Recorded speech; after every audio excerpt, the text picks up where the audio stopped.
A man found staring at shadows long after sunset. But what held his gaze? Welcome to Mystery Parlour. I am your host, Axon. I love hearing from you. Share where you're listening from tonight. Your voices make every mystery come alive. Now let's begin. In the town of Flaxborough, it was generally accepted that the annual flower show achieved the nearest thing to a civic revelation that the place could manage. Once a year, amid dahlias, jam jars, and the faint smell of damp tent canvas, the good people of the borough glimpsed how their neighbours lived through their vegetables. The event was held, as ever, in the Memorial Recreation Ground, which had once been intended for football but had since succumbed to gentler pursuits. On that particular Saturday, the air was thick with the scents of carnations, cucumber polish, and calculation. Mrs. Chubb of Nightingale Road was once again rumoured to have achieved the impossible with her onions, perfectly matched spheres, like the marbles of the gods.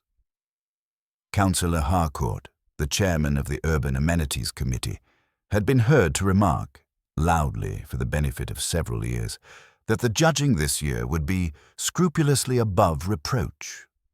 He said it in a way that suggested this was a dangerous innovation. By 3 o'clock, the proceedings had reached the point of mild excitement that passes for hysteria in Flaxborough. The judging of the floral arrangements had been completed. The band of the Salvation Army was preparing to attempt the floral dance, and the tea-urn in the Women's Institute marquee was emitting a hiss of pure civic purpose. Then, with the abruptness that only the ordinary can achieve when it goes suddenly awry, a small commotion began near the far end of the tent. At first, it was only a murmur, something between gossip and complaint, but it soon condensed into action. 2 ladies were stooping over a chair, and one of them, Mrs. Penfold, could be heard exclaiming, "He's not asleep, Doris. His eyes are open." The gentleman in question, Mr. Arthur Crabb, retired clerk and stalwart of the Model Railway Society, was indeed sitting unnaturally upright, his hat on his knees, his gaze fixed on the canvas roof above him. There was a certain intensity to his expression, as though he were witnessing an event of cosmic significance just beyond mortal understanding. Unfortunately, he was also quite dead. When Dr. Hillingdon, the town's medical man and proud exhibitor of a particularly vulgar cactus, was summoned, he confirmed this with the professional solemnity of one who had been denied both tea and first prize. "Heart, I shouldn't wonder," murmured the doctor, replacing his stethoscope with a sigh. "Happens at his age, though the eyes are, peculiar." Mrs. Chubb, who had never allowed science to overtake speculation, was already nodding gravely. "Told Albert," she confided to anyone within reach, "that man had a haunted look about him. You mark my words, there's more to it." By the time Inspector Purbright arrived, summoned with quiet reluctance by Sergeant Malley, who disliked paperwork as much as the next man, the deceased had been respectfully moved to the refreshment tent, beside a display of jam that now seemed almost indecently alive. Purbright, tall and mild, surveyed the scene with his customary patience. His hat was held politely in one hand, as though in apology to the dead man. "Natural causes, sir," ventured Malley, who hoped this might be the end of it. "Possibly," Purbright said, "though I wonder if the late Mr. Crabb was in the habit of attending flower shows in a state of ecstasy." Malley frowned. "You mean his eyes, sir?" "Yes. There's a certain expectancy about them, as if he were waiting for something." The inspector looked toward the chair where Crabb had sat. On the grass beside it lay a small scrap of card, an entry label bearing the neat handwriting of Miss Vera Pike, secretary of the Floral Committee. The class was Decorative Arrangement, Theme, Shadows and Light. The arrangement itself, a tasteful assembly of black tulips, white lilies, and a single mirror fragment, was missing. Purbright replaced his hat and sighed. "We may have to ask Miss Pike," he said gently, "whether she intended her exhibit to include a corpse." It was agreed, by a margin too narrow for comfort, that the deceased ought not to remain among the lemon curd. The committee women effected a compromise with mortality by drawing the tent curtains, which lent the jam a penitential gloom and did nothing for Mrs. Chubb's sense of occasion. She hovered in the aisle like a beadle of grief, alert for someone to instruct. Meanwhile, the brass band, having been suppressed by a wag of Councillor Harcourt's finger, began to pack away instruments with the tone of men denied their moment. One attempted a furtive toot and was stilled by the cornet's mute held up like a caution sign. Purbright's request for Miss Vera Pike brought forth a slim young woman whose composure suggested long practice in keeping older ladies from strangling one another with bunting. She had the earnest tidiness of a school prize and a way of meeting the inspector's gaze that looked like obedience while carefully withholding enthusiasm. "My entry card," she said, before he asked, seeing him glance at the scrap by the chair, "belongs to an arrangement that should be at the far table. Shadows and light. I set it out myself at noon.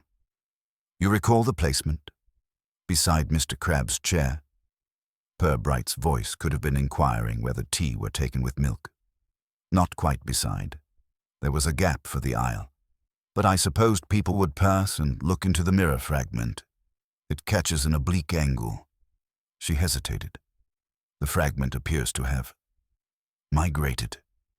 "Mirrors are like that," murmured Dr. Hillingdon, who had rejoined them with the chastened expression of a man offset by events and a cactus. "What do you mean, migrated?" "It was set into a small wooden plinth. The flowers would frame the reflection so you saw both yourself and the white lilies. I thought it rather effective. When I looked a short while ago, the fragment was gone. Plinth and all. Stolen." Mally brightened at the word as if it might justify a constable. "Borrowed," suggested Purbright. "In Flaxborough, people prefer to test property for a while before declaring themselves thieves." He turned to Mrs. Penfold, who had first discovered Mr. Crabbe's inauspicious contemplation of eternity and still seemed affronted by the irregularity. "Madame, you saw Mr. Crabbe shortly before he became unresponsive." "I did not, Inspector. I saw him after. Before, I was on muffins." She gestured to a plate now under quarantine. "But I can tell you, he has been in a mood for weeks, staring at nothing or at shadows. Men who retire take to these fancies." "At shadows," repeated Purbright, gently turning the card in his fingers. "Did he stare at the arrangement?" "He stared at everything," said Mrs. Penfold, then downgraded this to something more compatible with neighborliness. "At most things, especially when certain persons were near." Her gaze slid with gratitude toward Councillor Harcourt, who was in deep talk with the show treasurer and making clear, by the angle of his head, that he regretted nothing that could be laid at someone else's door. "Certain persons." Purbright's tone made the phrase seem a delightful invention. "Well, Councillor Harcourt, of course, and that gentleman from the railway club who is not married." This narrowed the field insufficiently. She made it plainer. "Mr. Sallow, Leonard Sallow. He has a way of paying compliments that is like a person peering through your curtains to tell you they admire the wallpaper." Miss Pike colored, though not with indignation. "Mr. Sallow is enthusiastic," she said. "He judges by inches and declares them miles. It is only his manner." "Mr. Sallow," said Purbright. "Was he among the exhibitors?" "No," said Miss Pike quickly. "He judges the model locomotive contest next month. He advised the floral committee unofficially. Mr. Crabbe," here her tidy poise frayed, "he and Mr. Sallow were not compatible." "Politics?"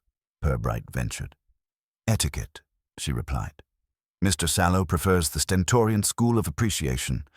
Mr. Crabbe believed admiration could be whispered."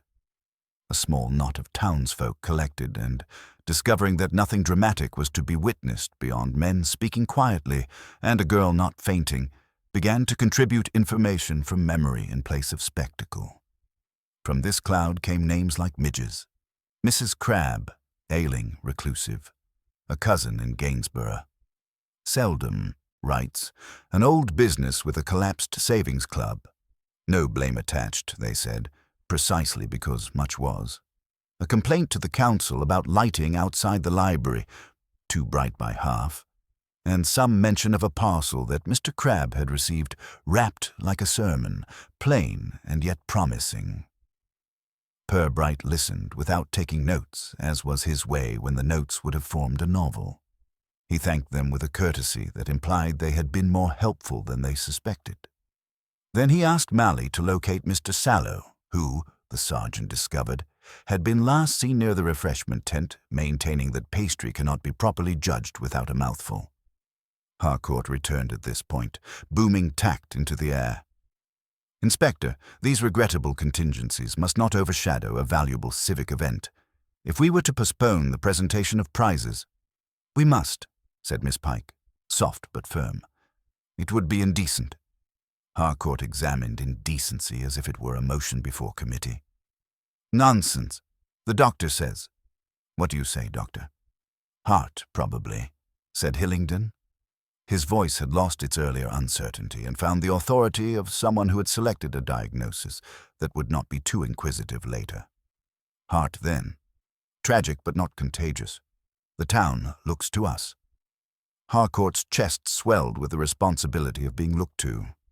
"I propose we proceed with a short address." Purbright, who saw that resistance would produce only more address, inclined his head. "If the arrangements continue, Miss Pike, I wonder if I might see the space where your exhibit stood." She led him to the far table. There, a square of bare wood marked where the plinth had been. 2 black tulips bled elegance into the air. The lilies maintained their innocence with open faces. In the dust of pollen and a faint scatter of grit, Purbright observed a shallow notch on the table's edge, as if something had been lifted in a hurry, and clipped the rim. "Did you carry the plinth alone?" he asked. Miss Pike shook her head. "Mr. Sallow offered to help. It was heavier than it appeared." "I see." He kept his voice level, as though he were noticing only that the urn needed refilling. "And Mr. Crabbe, did he see you place it?" "He was here when we finished. He sat down. He made a remark about the light being wrong for truth." "Unusual," said Purbright, "how some men prefer shadows for their honesty." Behind them, the band struck a single, dutiful chord. In the hush that followed, everyone prepared to pretend normality. Purbright continued to look at the mark on the table as if the wood, having been scuffed, would shortly confess.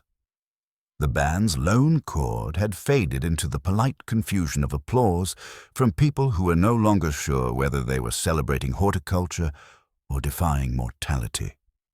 Miss Pike, her sense of decorum wrapped tight as a ribbon, excused herself to restore some kind of order among the dahlias, leaving Purbright to the empty table and its unremarkable yet curiously eloquent scratch. He regarded it with mild absorption, as if it might eventually turn to him and explain its purpose. Then he straightened, adjusted his cuffs, and made his way toward the refreshment tent, where Sergeant Mally was attempting conversation with a woman whose silence had achieved the density of stone. This, Purbright knew, must be Mrs. Crabbe. She was a small, parchment-skinned woman in a knitted cardigan of indeterminate shade, which may once have been pink, but now resembled the inside of an envelope. Her expression conveyed a lifetime of calm toleration, as though she had learned to absorb calamity in spoonfuls. "I'm sorry to intrude, Mrs. Crabbe," Purbright began, his tone a blend of sympathy and caution. "But I must ask a few questions about your husband. Perhaps we could sit?" She nodded, lowering herself into a chair as if doing so required a contract with gravity. "Arthur didn't mean to cause a fuss," she said. "He never did." "I'm sure he didn't," Purbright replied gently. "Did he seem unwell this morning?" She considered. "He wasn't himself. He'd been quiet, more than usual. I thought it was that dream again." "Dream?" She nodded once. "For several nights he said he woke and saw someone in the garden, not moving, just standing by the apple tree. A man, he thought, though he couldn't say for certain. I told him it was moonlight and nonsense, but Arthur had a way of staring at things until they looked true." Purbright glanced at Mally, whose eyebrows were inching upward with curiosity. Did he describe this figure? Only that he thought the man was watching him, and that when he looked away and back again, it was gone. Did he seem frightened? No, she said, and this time her voice held an odd pride. Arthur wasn't one for fear. He was disturbed, perhaps, as though something were waiting to be explained. Purbright thanked her with the same solemn courtesy he might use when accepting communion. Was he acquainted with Mr. Leonard Sallow? Too well, she said, and sighed. Arthur thought him a bounder, always meddling with other people's hobbies. Last month he called on Arthur to borrow a lamp from his railway models. Arthur refused. He said Sallow used light for the wrong reasons. Purbright allowed a faint lift of his brows. The wrong reasons. That's what he said. I never asked what they were. With Arthur, one learned to leave things unexplained. Outside, a faint drizzle had begun, stippling the canvas of the tent with soft percussion. It lent the air a privacy that suited Purbright's tone as he rose. Thank you, Mrs. Crabbe. I'll arrange for an officer to drive you home shortly. When he stepped outside, Mally followed, shaking his head. Dreams, lamps, shadows. Sounds more like the parish panto than a police matter. Perhaps, said Purbright, though pantomimes can contain surprising truths, especially when no one believes in the villain. They crossed the grass toward the far end of the grounds, where a solitary figure in a raincoat was attempting to light a cigarette beneath the dripping branches of a sycamore. Leonard Sallow, when approached, displayed the unease of a man who regarded any policeman as a personal rebuke from destiny. Mr. Sallow, Purbright said mildly. Inspector Purbright, Flaxborough Police. May I trouble you a moment? Sallow, a compact man with cheeks that shone faintly in the damp, managed a nervous grin. Oh, certainly, Inspector. Nasty business, that. Poor Crabbe. Heart, they said. Terrible shock. Indeed. You knew him, I understand. Through the railway club. Fine modeller, though. Particular. Never could abide advice. You know the sort. Everything in its place and everyone in theirs. Purbright smiled faintly. And you, perhaps, do not share that philosophy. Sallow gave a short laugh. I'm more of a, how shall I put it, creative improviser. Yes, said Purbright. That can be rather distressing to those who prefer their railways punctual. The rain thickened slightly, dotting Sallow's collar. You helped Miss Pike with her exhibit, Purbright continued. A decorative arrangement, something involving mirrors. Sallow shrugged, trying for indifference but producing unease. She needed a hand carrying it. Seemed heavy for a bunch of flowers. I suppose it was all the woodwork. Do you recall seeing Mr. Crabbe nearby at the time? Oh, yes. Sitting in that chair, staring at the thing as if it were a riddle. I told him he ought to smile. It's only art, I said. He didn't answer. I thought he was sulking. Sulking? Sallow's grin faltered. Well, Arthur had complained that the arrangement theme was borrowed from something he'd once suggested for the railway club display. Shadows and light, he called it. He said the town never gave him credit. Purbright regarded him with mild interest, the way one might observe a clock that has just ticked at the wrong moment. So he believed the idea was his. Oh, who knows? He could be touchy, always thinking people were watching him, stealing his thoughts. Did he ever mention receiving any unusual parcels? Sallow blinked. Parcels? Not to me. Unless you mean that box of old lamp fittings he bought at the jumble sale. He said they'd come from the council offices years ago. Purbright thanked him, shaking his hand with deliberate gentleness. If you think of anything else, do let Sergeant Mally know. Dreams, lamps, or otherwise. As they walked back toward the car, Mally said quietly, You think there's more in this than bad luck, sir? Purbright watched the misted field, where petals clung to the grass like small confessions. Bad luck, he said, rarely steals mirrors. Back at the station that evening, the inspector sat by his desk lamp, turning Miss Pike's entry card between his fingers.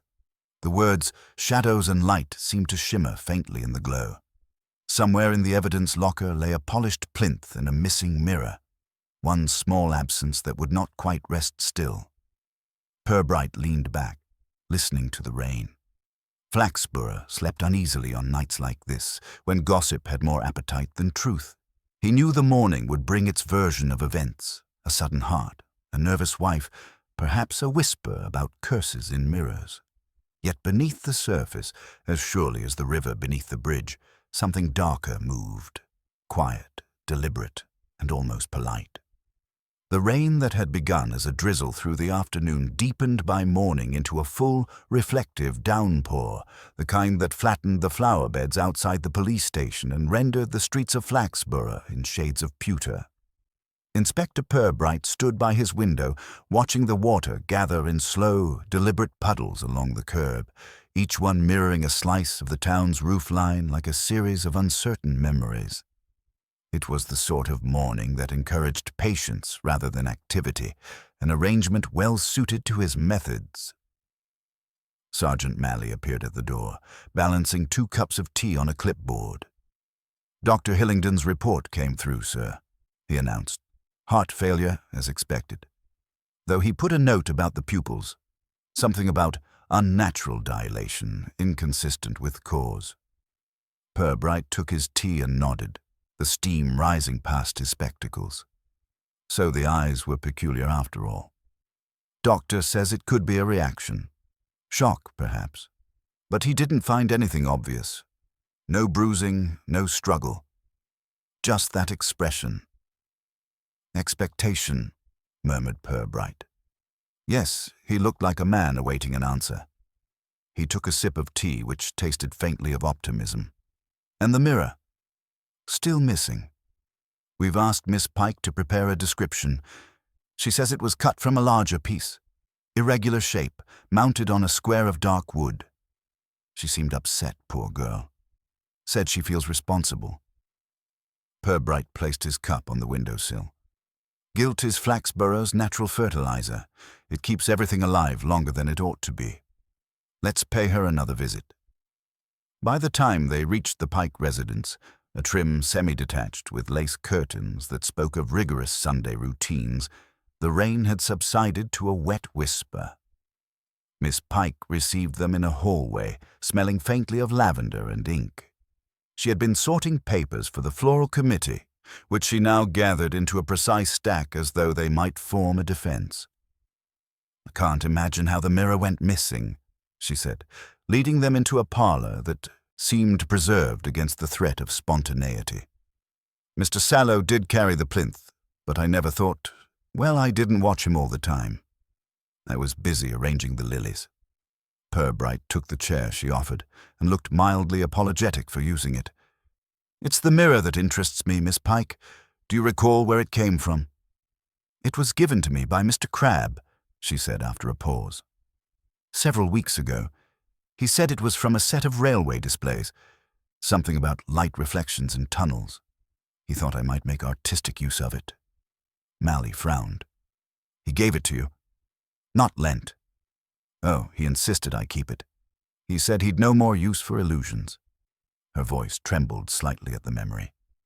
"He could be strange like that, but kind, too, always so polite." "Did he mention where he obtained it originally?" She hesitated. "He said it had been made years ago, when the council first funded the model railway exhibition. Mr. Sallow was involved then, too. Apparently there was a falling out about the lighting arrangement. Who designed what? Arthur seemed to think the mirror reflected more than it should." Purbright leaned back, considering her words with the gravity of a man listening to an obscure sermon. "Reflected more than it should," he repeated. "Did he explain that?" "No," she said softly, "but he told me to be careful when I handled it. I thought he meant it was fragile." When they left, Malley exhaled heavily. He told her to be careful of a mirror. What did he think it was going to do? Bite?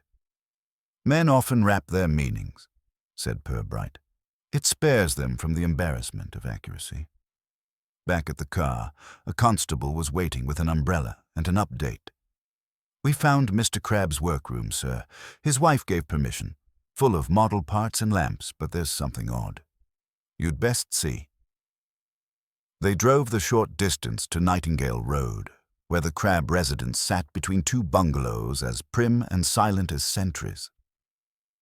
Inside, the smell of dust and solder lingered.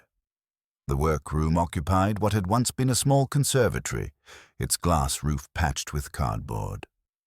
On the bench were miniature locomotives, wiring, and a set of diagrams labeled "Light Experiments." Purbright bent over them. Each sketch showed a small mirror angled before a lamp, arrows indicating reflection paths. At the edge of one sheet, a note in neat capitals, "The shadow is not where it should be." Mally scratched his head. "Optics, maybe?" "Or conscience," murmured Purbright. He examined a wooden mount lying nearby. The base matched Miss Pike's description precisely. Square, dark varnish, a groove where something had once been fixed. "So this was its twin," he said softly. "Perhaps the pair belonged together once." A knock came at the open door. Mrs. Crabbe stood there, dry-eyed, her composure so complete it seemed borrowed. "You've seen his notes, then," she said. "He used to sit there for hours, testing the lamps, changing their angles. Said light behaves like people, does as it's told until something shifts behind it." Purbright gave her a look of gentle interest. "Did he ever mention what he was trying to find?" She gave a faint smile that didn't reach her eyes. "He said he was looking for the truth of an image. I didn't understand it then, and I'm not sure I do now." When she had gone, Mally muttered, "There's something not right here. Maybe he was dabbling with chemicals. Could have caused a seizure." "Perhaps," Purbright said. "Or perhaps the truth he was looking for decided to look back." Outside, the rain had stopped entirely. The town resumed its quiet, the kind that listens rather than rests. Purbright lingered at the door, gazing toward the blurred outline of the church spire. "Sergeant," he said at last, "find out whether Mr. Sallow ever borrowed lamps or mirrors from the council exhibition, and ask at the auction rooms whether any of those fittings were sold recently. I'd also like to know who designed the original display." Mally nodded. "You think the mirror's more than a decoration?" "I think," said Purbright, "that when a man spends his last moments staring at shadows, it's worth knowing who lit the lamp behind them." He turned toward the damp street, his expression unreadable. The puddles at the curb caught the grey sky, reflecting nothing but light, and yet, somehow, suggesting that something unseen was standing just outside the frame, waiting to be noticed. It was late afternoon before Mally returned with the fruits of his inquiries, damp and slightly dishevelled from tramping across Flaxborough in service of municipal curiosity. He arrived at the inspector's office carrying a manila folder and the faint odour of tobacco and civic archives. Purbright, who had been rereading Crabbe's diagrams beneath the slow hum of a desk lamp, greeted him with a nod that implied he had been expecting both the man and the smell. "Found something, sir?" Mally said, laying out a sheaf of photocopies. "Council records show that about 12 years ago they commissioned a Light and Progress exhibition for the town hall foyer. Something to celebrate modern engineering. Mirrors, electric lamps, the whole optimistic show. Turns out your Mr. Sallow was the designer. Crabbe worked on it too, wiring the displays. They fell out, official complaint and all. Sallow accused him of damaging one of the exhibits. Crabbe said Sallow was using his work without permission. The matter was quietly dropped after the mayor suggested they both cultivate civic harmony." Purbright smiled faintly. "A euphemism for guilt shared and reputation preserved." "Exactly. The exhibition was dismantled a few years later. Some parts went to storage. Some, well, nobody's. Sure, a few mirrors and lamps were apparently sold as surplus." "And the mirror Miss Pike used?" "Could well have been one of them," Mally replied. "Auction records show a crate sold to A. Crabbe, Private buyer last spring. Description matches. Lamps, fittings, reflective panels. But here's the odd bit. He tapped a page. The clerk who handled the sale says the crate had a warning notice inside it. Do not expose under direct light without supervision. Thought it was some old safety nonsense. Purbright looked up from the diagrams, his eyes calm but bright. Perhaps not nonsense to Mr. Crabbe. He turned the page toward him. He may have believed his experiments restored what the council's enthusiasm had merely disturbed. Mally frowned. You think he really thought there was something wrong with the mirror? A fault? Not a fault, said Purbright quietly. An echo. He rose, slipping into his coat. Let's pay Mr. Sallow another visit. I suspect he's less troubled by echoes than by what they repeat. They found Sallow at his workshop, a converted garage behind a row of neat houses that seemed embarrassed to host such industry. Through the open door came the smell of oil and singed wire. Inside, amid an assortment of miniature locomotives, was Sallow himself, hunched over a bench and pretending industrious absorption. His face, when he turned, carried the same expression as before, outward geniality barely restraining irritation.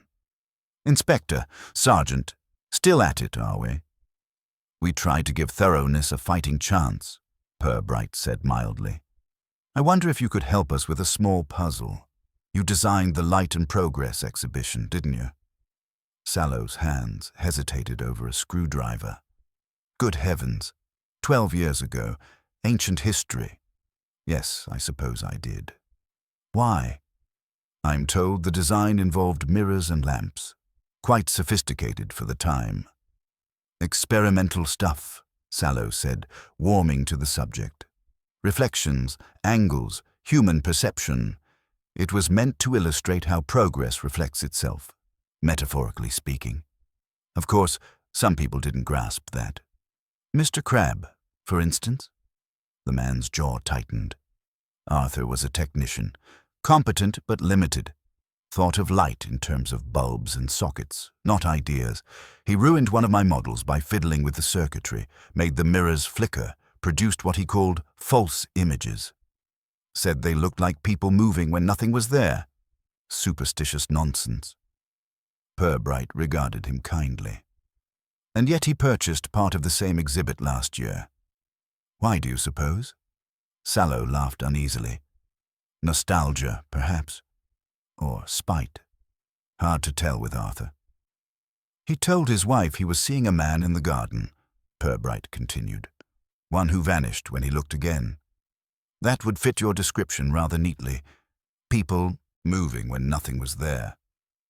Sallow stared, then gave a short bark of a laugh that rang a little too sharp. He was seeing things then, probably cracked from staring at his own gadgets. Indeed. Purbright's tone was thoughtful, not accusing. Yet the same mirror now missing was last seen beside him when he died. For a moment, only the faint whir of a cooling fan broke the silence. Sallow busied himself wiping his hands. Coincidence, surely. Coincidences, said Purbright, are rarely so punctual. He let the words hang before adding, If you don't mind, I'd like to borrow one of your lamps. The same sort you used in the exhibition, for comparative purposes.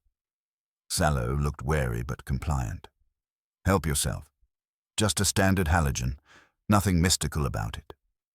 Purbright accepted it with a nod, and as they left the workshop, Mally muttered, He's sweating like a pudding, sir. Guilt or warmth, said Purbright, though I suspect both thrive in the same conditions. Back at the station, they placed the borrowed lamp on a table beside the recovered plinth from Crabbe's workroom. Purbright switched off the ceiling light and turned on the halogen.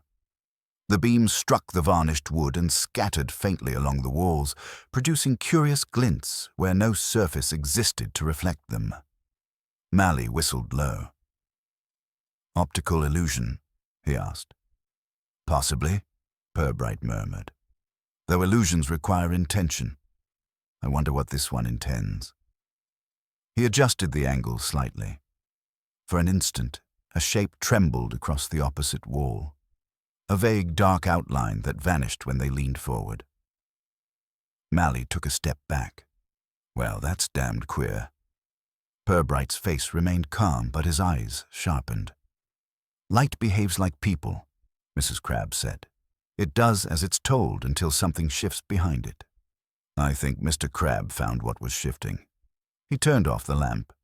We'll have the coroner's report amended to include toxicology. And Sergeant, keep an eye on Mr. Sallow.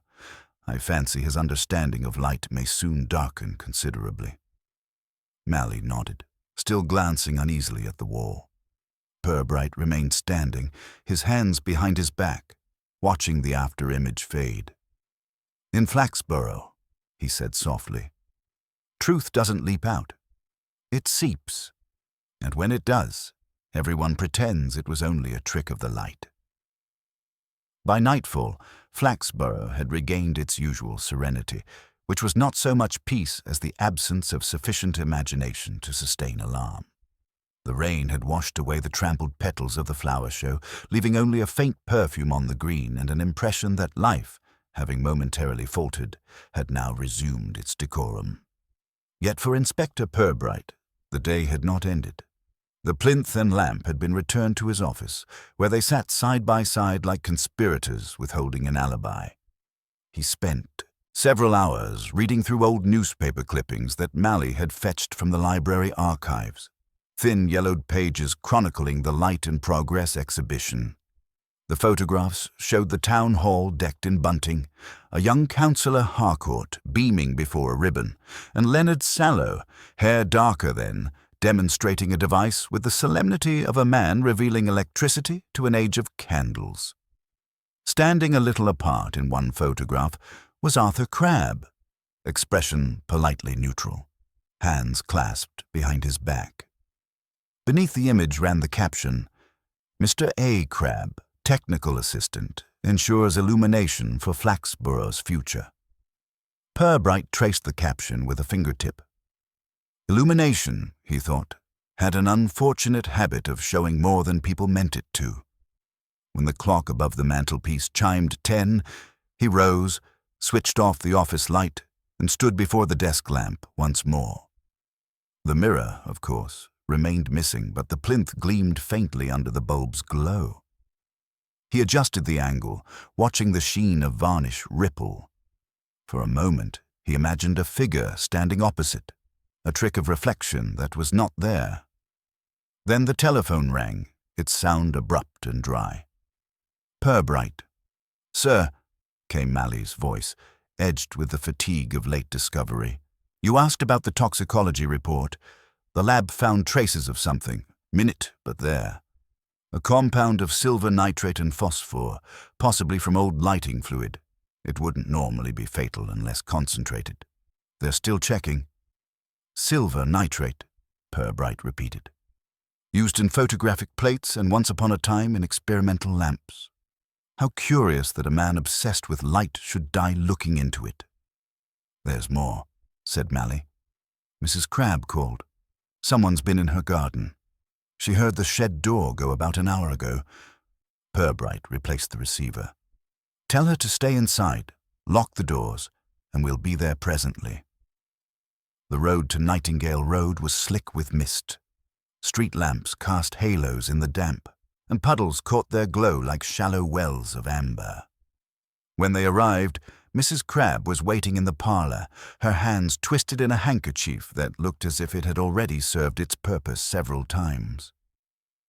It was about 9:30, she whispered. I heard the gate, then the shed. I didn't look out. Arthur never liked me to. But I knew that sound. It's been opened. Purbright nodded and motioned for Mally to accompany him outside. The garden, narrow and choked with the scent of wet ivy, stretched to a low fence at the back. The shed door indeed stood ajar.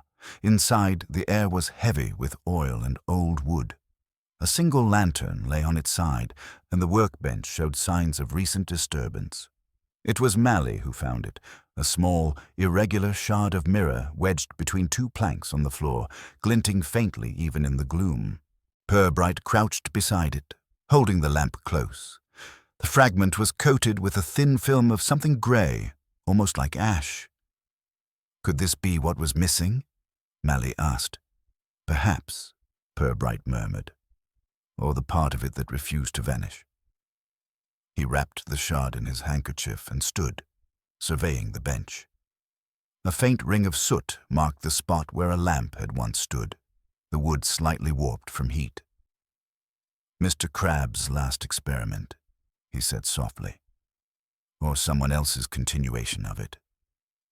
They stepped outside again, and Purbright paused beneath the dripping apple tree. The branches trembled, not from wind, but from something unseen retreating through the undergrowth. A rustle, then silence. He did not pursue it. There are moments, he reflected, when truth runs faster than men can decently follow. Back inside, Mrs. Crabbe looked at the handkerchief bundle in his hand, but said nothing. Purbright offered her a faint, reassuring smile. We'll need to examine the shed more carefully tomorrow in daylight.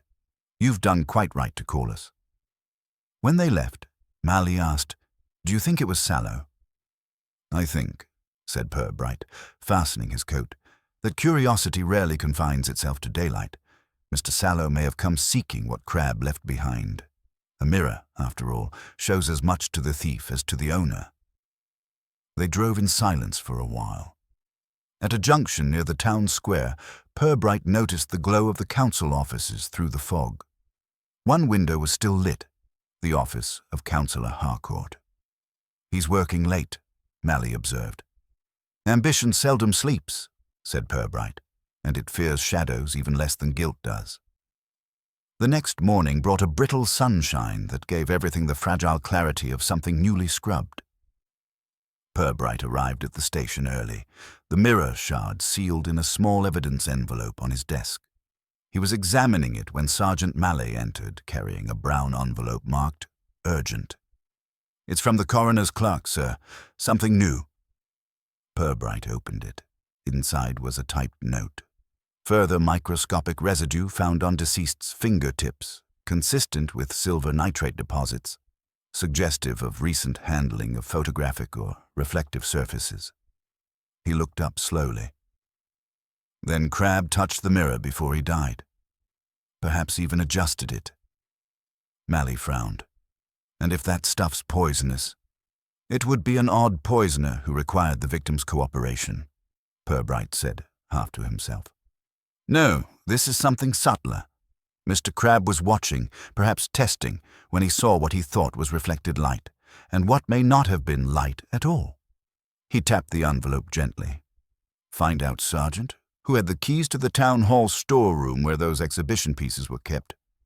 I suspect that whoever opened that crate last spring began this business long before Mr. Crabbe's heart stopped beating. Before the mirror was ever moved from its place, someone had already learned how to stand behind it. By mid-morning, Sergeant Mally returned from the council offices with the sort of expression that suggested bureaucracy had resisted him valiantly. His hair was slightly askew, his collar wilted, and his tone conveyed both triumph and mild disbelief. Got what you asked for, sir, he said, dropping a folder on Purbright's desk. Keys to the old exhibition storeroom were signed out 3 times in the last 18 months. Once by the maintenance foreman, once by Mr. Sallow, about a year ago, and, more recently, by Councillor Harcourt. Purbright looked up, unhurried, his fingers resting lightly on the envelope that held the mirror shard. Councillor Harcourt? Mally nodded. 2 weeks before the flower show, the form says he was inspecting surplus materials for disposal. There's a note about modernizing storage space for civic displays. Which in Flaxborough, said Purbright, usually means making room for something less civic. He studied the folder a moment longer. Did the maintenance foreman mention what was left in the storeroom? A lot of dust and the usual clutter. Stands, lamps, some mirrored panels stacked along the back wall. Nothing that would interest a councillor unless he's taken up interior decorating. Purbright smiled faintly. Or unless something among that clutter might remind him of an old disagreement. Mr. Sallow and Mr. Crabbe's quarrel began under the council's roof, after all. Mally frowned. You think Harcourt's mixed up in this? He's not the hands-on type. No, Purbright agreed, but he's the sort who dislikes inconvenient histories, especially those with paperwork attached. Perhaps Crabbe found something. An old design, a patent sketch, anything that proved the exhibition's progress was borrowed. That might make a man nervous, even 12 years on. They left the station together, crossing the cobbled square where the puddles of the previous night had shrunk to shallow mirrors. The town hall stood as it always had, smug in its civic rectitude, its sandstone facade suggesting moral authority of a peculiarly bureaucratic flavor. Inside, they found Harcourt in his office, dictating a letter with a flourish of magnanimity that wilted slightly when he saw Purbright. Inspector, always a pleasure, though I confess I hadn't expected further official interest in our unfortunate horticultural tragedy. Purbright inclined his head. We try to let tragedy bloom in its proper season, Councillor. May we trouble you for a moment about the town hall storeroom? Harcourt's smile stiffened. Storeroom? Oh, yes. Dreadful jumble down there. We've been clearing it for months. Fire regulations, you know. Quite so, Purbright said mildly.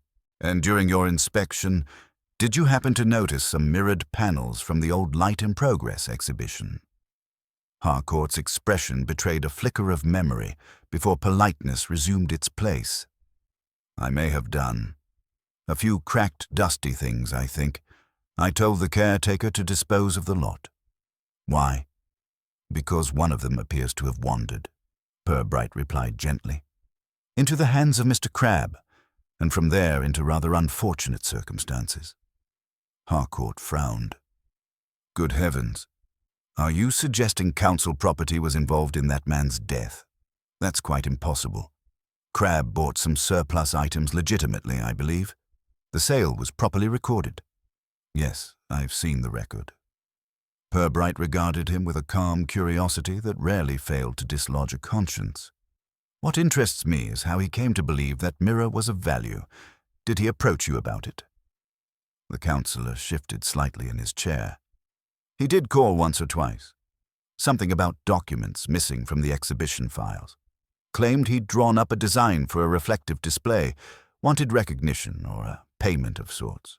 I told him the matter was ancient history. He could be rather persistent. Persistent men often die suddenly in Flaxborough, Purbright said, his tone so soft that Harcourt looked up sharply. Did he seem ill when you last saw him? Ill? No, angry perhaps. Rambling about truth and light. I assumed he'd been drinking. He left muttering about how progress had a shadow.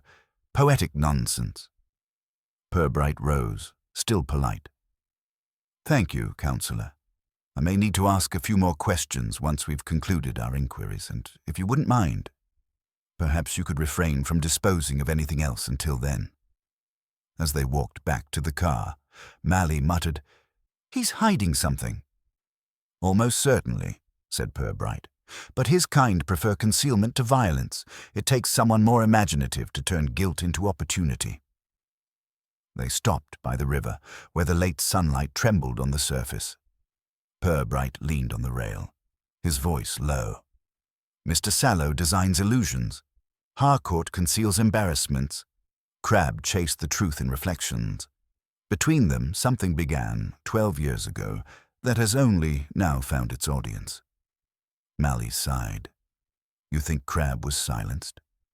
Possibly. But I think it's more likely he silenced himself while chasing something that wasn't meant to be seen. Back at the station that evening, a constable arrived with a small parcel wrapped in brown paper. Found this in the night collection box, sir, he said. No name, no address. Just marked for the inspector. Purbright unwrapped it carefully. Inside lay a thin, warped mirror panel, larger than the shard from Crabbe's shed. Its surface dulled except for one clear, bright patch. Beneath it, a folded note in neat, unfamiliar handwriting. Return what was borrowed before the rest is seen. Mally stared. That's not Miss Pike's writing, nor Mrs. Crabbe's. Could it be Sallow? Purbright held the mirror to the lamplight. The reflection trembled, faint but distinct. A dim outline of the office, and for an instant something like a figure at the edge of it, vanishing as he turned. Perhaps, he said softly, or perhaps the author simply prefers not to sign his work. He placed the mirror flat on his desk and regarded it thoughtfully. Sergeant, tomorrow we'll ask Miss Pike to come in again. She may recognize the handwriting, or the hand behind it. Mally nodded, eyeing the mirror warily. It's funny, sir.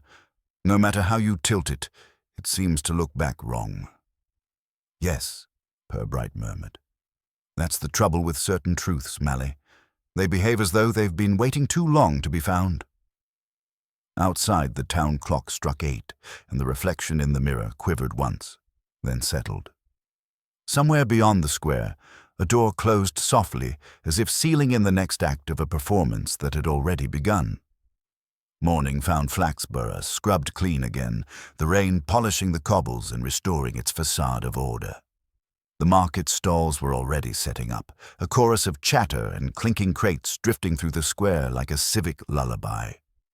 Inside the police station, Inspector Purbright sat at his desk, studying the mirror panel that had arrived anonymously the night before. It lay propped against a blotter, its surface clouded except for that strange, bright patch which seemed to shift with the angle of the light, as if something half-seen were waiting within. Sergeant Mally entered, carrying 2 cups of tea and a cautious expression. "Miss Pike's here, sir," he announced.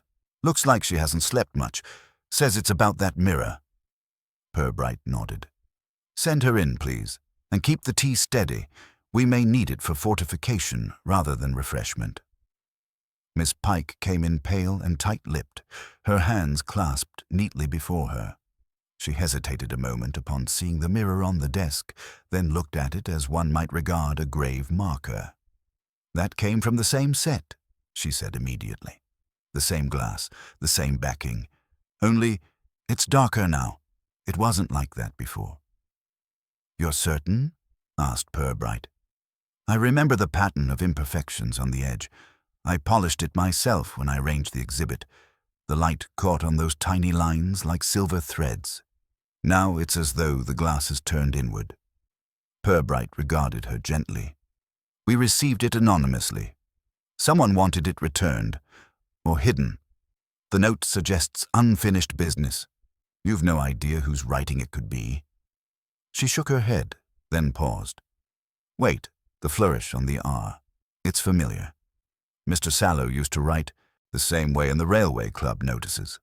He had a habit of looping his letters as though signing his name were a performance." "Thank you," Purbright said. "That's helpful." Her eyes, however, did not leave the mirror. "Inspector, I've been thinking. After the flower show, after Arthur Crabbe died, I remembered something he told me once. It sounded foolish at the time, but now I'm not so sure. He said mirrors were only truthful when they were watched by the wrong person." Purbright leaned back slightly. "Did he say what that meant?" "No, only that reflections can be persuaded to lie if you show them enough light." The inspector was silent for a moment, his gaze returning to the warped surface on his desk. Then he rose, as if reaching a quiet decision. "Miss Pike, I'll ask you to stay in town today. Don't discuss any of this. Not even with the floral committee. We'll call you if needed. And please, avoid Mr. Sallow for the time being." Her composure faltered slightly. "You think he's dangerous?" "I think," said Purbright, "that he may finally have realized he's been seen." When she had gone, Mally exhaled. So it was Sallow who left that parcel. Trying to get rid of the evidence, maybe. "Or returning it before it reflects too much," Purbright murmured. Men who meddle in illusions often forget that mirrors work both ways. They drove out to Sallow's house, a modest villa on the outskirts of town where the neatness of the garden seemed at odds with the nervous energy of its owner. The curtains were drawn despite the daylight, and the interior smelled faintly of oil and burnt metal. Sallow opened the door half an inch, blinking at them through the crack. "Inspector," he said, attempting a smile. "You do get around." "Public service requires persistence," Purbright replied mildly. "We'd like a word if you're not too busy with your models."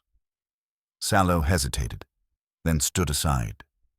The living room was cluttered with boxes of parts and tiny locomotives. On the mantelpiece stood a small framed photograph, the Light and Progress exhibition, frozen in triumph.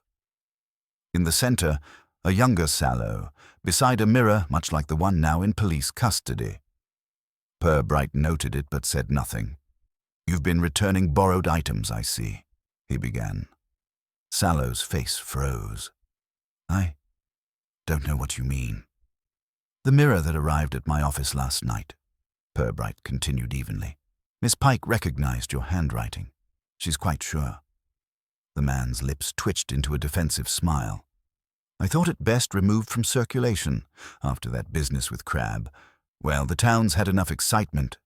I was doing everyone a favor." "Unusual charity from a man so often misjudged," said Purbright softly. "But you'll understand my curiosity. You designed the mirror display originally, didn't you?" Yes, years ago. Harcourt paid me to create something symbolic, light reflected into darkness, the future of Flaxborough, or some such nonsense. The mirror was treated with a reflective coating I mixed myself. I suppose times corroded it. Yet you went to the storeroom 2 weeks before Crabbe's death, Purbright said. "Checking your legacy?" Sallow's eyes narrowed. "I went to fetch my old notes. Harcourt said the council was clearing out the lot. I didn't want my work turned into scrap." "And did you meet Crabbe there?" "No." The answer came too quickly. "He must have gone later. He was obsessed with me. Thought I'd stolen his ideas. Poor fool never understood the difference between craftsmanship and vision." Malley shifted impatiently. "Funny thing, that mirror you rescued.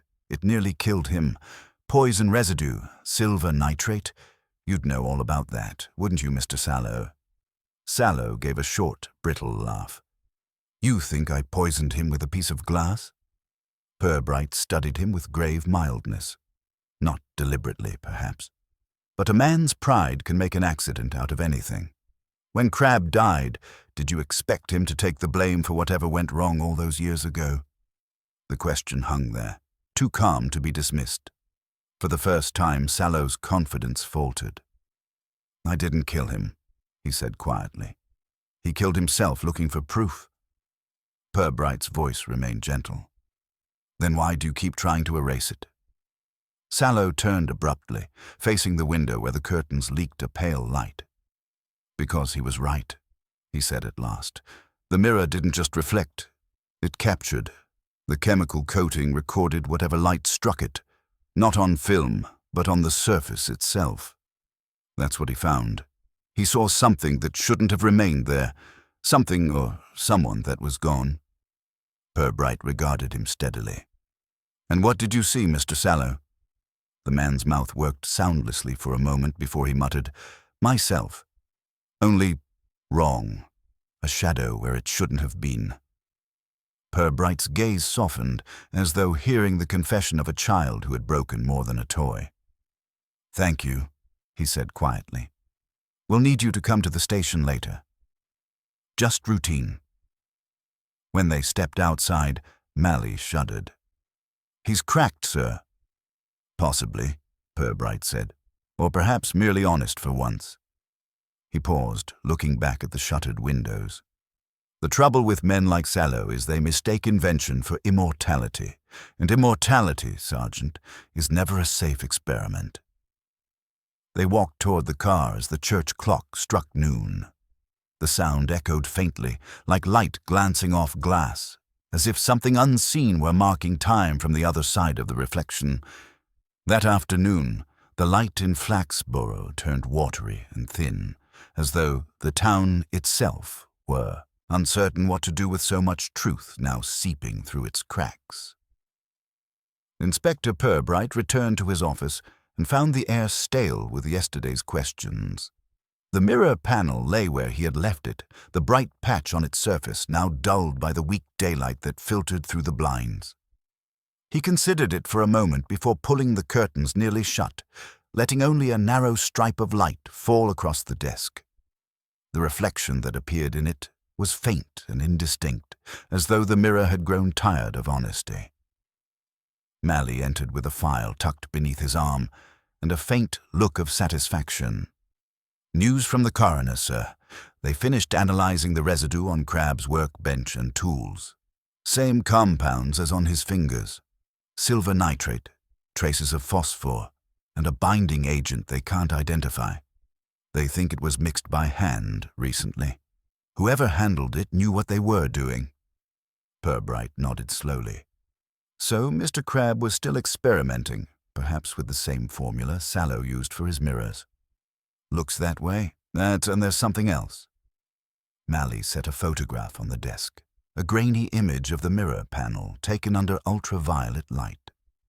Across the cloudy surface, faint streaks glowed, shapes that might have been shadows or letters blurred by time. "They think these marks were burned in chemically," Mally said, "like the surface retained an image. You can't see it normally, only when it's lit the right way." Purbright bent over the photograph. The marks were faint but unsettling, vague outlines of two figures, one seated, one standing behind. He studied it for a long moment, his expression unreadable. "Mr. Sallow may have been telling the truth in his fashion," he murmured. The mirror recorded what it saw, a reflection that remembered. Mally gave a low whistle. "And that's what Crabbe saw before he died?" "Perhaps. Imagine, Sergeant, a man haunted not by what he imagines, but by what light itself refuses to forget." He straightened and reached for his coat. "We'll pay Councillor Harcourt another call. I rather think his reflection might be more instructive than his recollections." They found Harcourt at the council offices again, presiding over a committee meeting that had reached the familiar state of comfortable inertia. When he saw the two men at the doorway, he dismissed his colleagues with the air of a man who enjoys being interrupted by officialdom. It lent an agreeable drama to his routine. Inspector Purbright, still pursuing the mysteries of our humble flower show. Purbright's tone was courteous, his words mild. "We're revisiting the Light and Progress exhibition, Councillor. A matter of ownership has come to light, literally. It seems the mirrors were coated with a photographic compound of Mr. Sallow's design. You approve the expenditure, I believe." Harcourt's smile flickered. "I signed off. The funding, certainly. It was presented as a scientific demonstration, something to attract visitors. You're not suggesting that trifling display is connected with, well, poor Crabbe's collapse?" Purbright placed the photograph on the desk. "I'm suggesting that what began as civic enthusiasm may have had longer consequences. These markings were found on the mirror that once formed part of your exhibit." Harcourt peered at the image, frowning. "Looks like smudges to me. Faulty glass, perhaps." "Or an image of two men," Purbright said gently. "Mr. Sallow and Mr. Crabbe, perhaps, working late in this very building." The councillor's gaze wavered. "I can't be expected to recall such details after all these years." "Then allow me to refresh your memory," Purbright continued. "Crabbe accused Sallow of stealing his formula for the reflective coating. You persuaded them both to keep silent, for the good of the town, of course. The exhibition was dismantled and the remaining materials stored. But I rather think the quarrel didn't end there. Someone kept experimenting, perhaps both of them, and now one is dead." Harcourt leaned back, colour draining from his face. "I merely wanted the whole thing forgotten. Do you realize what a scandal it would have been if the council had been seen funding whatever that contraption was?" Purbright smiled faintly. "Progress, Councillor. Seldom arrives without side effects." The man's composure crumbled a little. "Crabbe came to see me last month," he said quietly. "He said he'd found proof. The mirror, the chemicals, his old notes. He claimed it showed things no human eye should see. I told him to destroy it before he drove himself mad. He said it was too late. that the mirror had already shown him what waited behind the light. Purbright's gaze did not waver. "And you didn't think to mention this sooner?" "I thought he was unwell. He spoke like a man haunted. I never imagined—" Harcourt's voice trailed off, then returned in a lower tone. "You don't believe he was murdered, do you?" Purbright adjusted his hat with calm deliberation. "I rarely believe in tidy explanations, Counselor. But if you're right, if Crabbe's discovery frightened him, it might equally have frightened someone else." Outside, as they descended the stone steps, Mally exhaled. "He's cracking. I'd say he's hiding something still. He's hiding his conscience, which is often the heaviest piece of evidence," Purbright said, "but not the most dangerous. Fear is more contagious." They returned to the station just as the day folded into dusk. Purbright switched on the desk lamp again and angled it toward the mirror panel. The surface shimmered faintly, catching the light like water disturbed from beneath.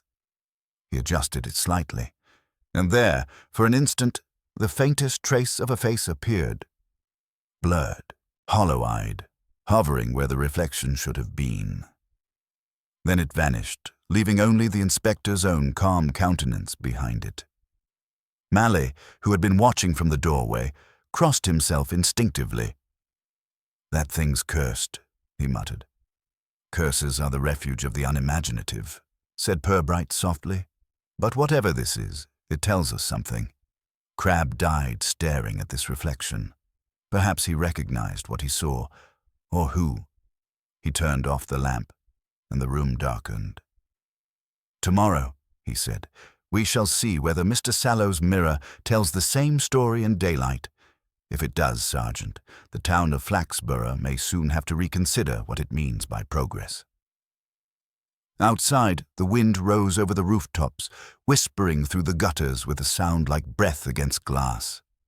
In the darkened office, the mirror sat motionless on the desk, its dim surface holding for one quiet moment the faint suggestion of a man seated before it, eyes open, waiting. That night, the mist came early to Flaxborough, rolling down from the river and curling about the lamp-posts like a shy accomplice. From the station window, Inspector Purbright watched it creep along the cobbles, softening the outlines of the world. The mirror lay beneath its shroud of brown paper on his desk, but the inspector could still feel its quiet insistence in the room, the sense that something had yet to finish being seen. He had stayed late, sorting through a pile of correspondence. Among it was an unsigned note, delivered earlier that evening by a local errand boy. The message was brief. "Come to the town hall cellar before midnight. Bring the mirror. Some things are clearer underground."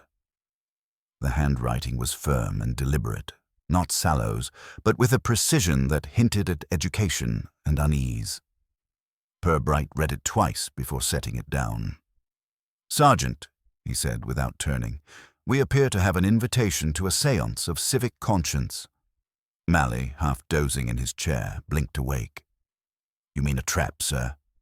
"Possibly," Purbright replied, "but one worth attending. Flaxborough doesn't usually hold its confessions after hours, and certainly not in basements." They arrived at the town hall just before midnight, the square empty but for the thin waver of fog around the clock tower. The caretaker had left the main doors unbolted, at whose instruction, Purbright wondered, and the echo of their footsteps filled the marble vestibule. Down below, the air grew colder, thick with the smell of damp wood and metal filings. A faint light flickered ahead. Purbright motioned Mally to stay back and stepped forward, the wrapped mirror under his arm. At the far end of the cellar stood Councillor Harcourt, his face pale and drawn in the glow of a single lamp. "Inspector," he said, forcing a thin smile, "I wasn't certain you'd come." "An unsigned invitation, a midnight meeting. How could I resist?" Purbright replied. "Though I confess, I'd expected a séance table." Harcourt gave a small, strained laugh. "No theatrics, Inspector, only the truth. I've been thinking about what you said this morning, about what progress hides. You should see something." He turned toward a sheeted object leaning against the wall. With a quick, guilty gesture, He pulled the cover away. Another mirror stood there, taller, tarnished at the edges, but unmistakably from the same exhibition set. The lamp's glow struck its surface, and a pattern of ghostly lines shimmered briefly, like veins beneath skin. Purbright studied it. "You kept one for yourself." "I meant to destroy it," Harcourt said quickly. "After Crabbe's death, I came down here to make sure nothing remained that could start talk. Then I saw it, Inspector. The light, it shifts. It shows things that aren't there, or perhaps that were once there." He turned up the lamp. The reflection in the mirror wavered, the cellar elongating in its glass. And then, very faintly, two shapes appeared, one seated at a table, one standing behind. The outlines were blurred but unmistakably human. "That's Crabbe and Sallow," Harcourt whispered. "They were testing it here, that night years ago. I told them to stop, it was after hours. But they insisted. Something happened, I don't know what. There was a flash. Then silence. When I came back, the lights had failed, and Sallow was white as chalk. He swore the glass had shown a third man. Someone none of us could see." Purbright watched the reflection with his calm, steady gaze. "And you believed him?" "I laughed at him, of course. Called it a trick of exposure, but later I began to see things, only for an instant on wet days, in shop windows, in puddles, a figure standing just behind me." Harcourt's hands trembled. "I thought it was madness, until Crabbe came to me again this year. Said the mirror remembered everything, that it recorded light as life." "Or guilt," Purbright murmured. "The two often look the same, depending on the angle." The reflection shifted again. For a fleeting moment, a face appeared, not Harcourt's, nor Purbright's, but something caught between them, faint as smoke. Malley swore under his breath. "Enough," Purbright said softly, lowering the lamp's wick. The image faded. "Objects can hold more than light, Counselor. They hold belief. That's what makes them dangerous." Harcourt sank onto a crate, his composure unraveling. "What will you do with it?" "Confiscate it, of course," said Purbright. "The evidence of superstition is still evidence." He wrapped the mirror carefully once more. "And you, Counselor, perhaps a little sleep. Daylight has a way of restoring proportion." They left him there, pale and shaking as the lamp guttered out behind them. Outside, the mist had thickened. Purbright walked slowly toward the car, the parcel under his arm. "A pity," he said after a while. The mirrors were meant to celebrate progress. Now they merely reflect what progress costs. Malley gave a grim chuckle. "So what now, sir?" "Lock it away." "For tonight," Purbright said. "But tomorrow I'd like a word with Mr. Sallow. I think he knows more about what he saw than he's admitted, and it may be time to test how much truth a man can stand when it's staring back at him." The clock struck 1 as they reached the station. Inside, Purbright placed the mirror beside its twin on his desk. Two faces turned to the dark. For a moment, he thought he saw motion, only a trick of tired eyes, perhaps. But the reflections seemed to shimmer together, like two halves waiting to meet. He turned out the lamp, leaving the office to its silence. Outside, the mist pressed softly against the windows, and in the faint gleam of the moonlight, something within the glass stirred, as if the night itself were remembering what had once been seen.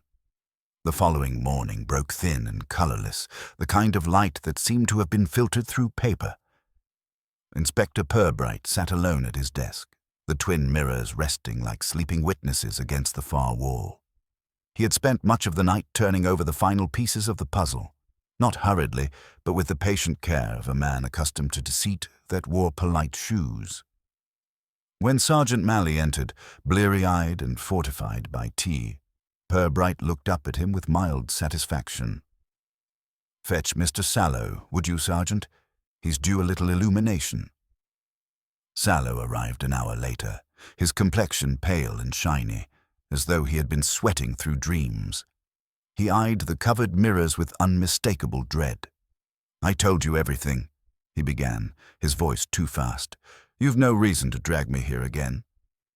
"No reason at all," said Purbright pleasantly, "except curiosity and a fondness for daylight. Sit down, please." Sallow did, folding his hands tightly in his lap. Purbright removed the cloths from the mirrors, positioning them so that each caught a slant of morning light from the window. The reflections merged faintly on the ceiling, two pale shapes overlapping until they became one.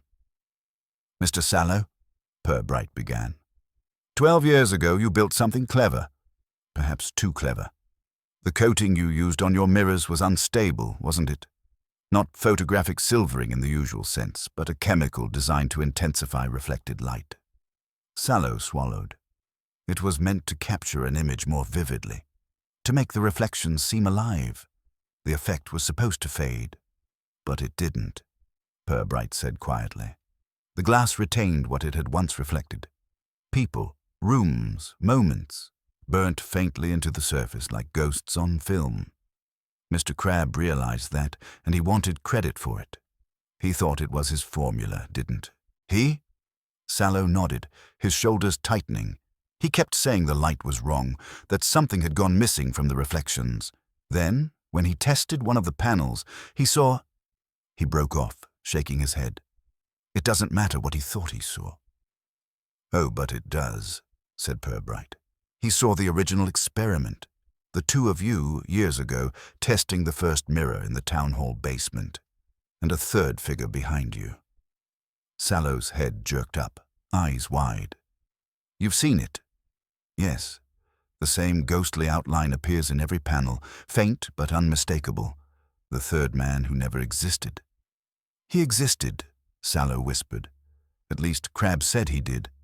He said it was Harcourt." "Indeed it was," Purbright said softly. "The counsellor who funded your exhibition, who feared scandal if your experiments went awry. The man who told you both to destroy your work, but kept one mirror for himself. Perhaps to remind him of what he'd buried. That's why he saw things later in puddles and windows. Guilt finds its own reflections." Sallow's gaze flickered toward the mirrors, where the faint shimmer seemed almost to pulse with light. "Then what killed Crabbe?" "Recognition," Purbright said simply. He cleaned the surface, adjusted the lamp, and for the first time saw the reflection clearly. Not of himself, but of that night. The flash, the third man, and the accident you all pretended was a trick of the light. The mirror showed him what he'd tried to forget, how you had overloaded the lamp circuit, how the explosion burned Harcourt's sleeve and nearly killed him. You rewired it afterward and buried the evidence. Crabbe was too frightened to speak, and Harcourt too proud to admit he'd financed folly. But the mirror remembered. Sallow sagged forward, his voice a dry rasp. "He made me swear never to mention it. Said progress always needs a sacrifice." Purbright regarded him gently. "And Crabbe became that sacrifice twice over. Once in silence, once in death. When he tried to prove what happened, the shock of recognition finished what your lamp began." Malley shifted uneasily. "So it wasn't murder, then?" "No," Purbright said. "Only the kind of truth that burns when seen too clearly." He stood and draped the cloths back over the mirrors. "The coating will be destroyed. We'll tell the coroner it was chemical poisoning, aggravated by heart failure. The rest, Flaxborough needn't know. It prefers its scandals tidy." Sallow lifted his head. "And Harcourt?" Purbright's tone was mild again. "He will find retirement preferable to inquiry. I imagine he'll make a generous donation to the town museum, perhaps a new lighting exhibit, very safe and respectable." As Sallow was led out, the inspector remained by the desk, gazing at the shrouded mirrors. The morning sun caught the edge of one, sending a thin beam across the wall like a final gesture of apology.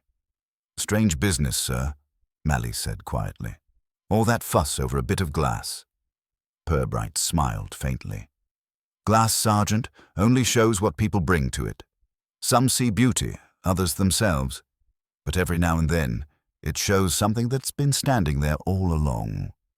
He turned toward the window, watching the mist dissolve into a bright, ordinary day. Outside, the town resumed its pleasant routines. Shopkeepers unlocking doors, milk carts clattering, children crossing the square with satchels swinging. Flaxborough, he thought, would recover quickly. It always did. Respectability, after all, was the town's most enduring illusion. Purbright returned to his desk, lifted his pen, and began his report with the same calm precision as ever. Subject, the man who stared at shadows, concluded.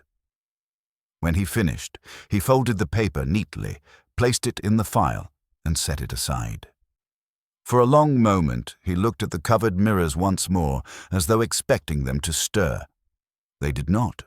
Only the faint gleam of light remained, settling gently across the room, indifferent and pure. Then, with a small sigh that might have been contentment, or merely routine, Inspector Purbright reached for his next folder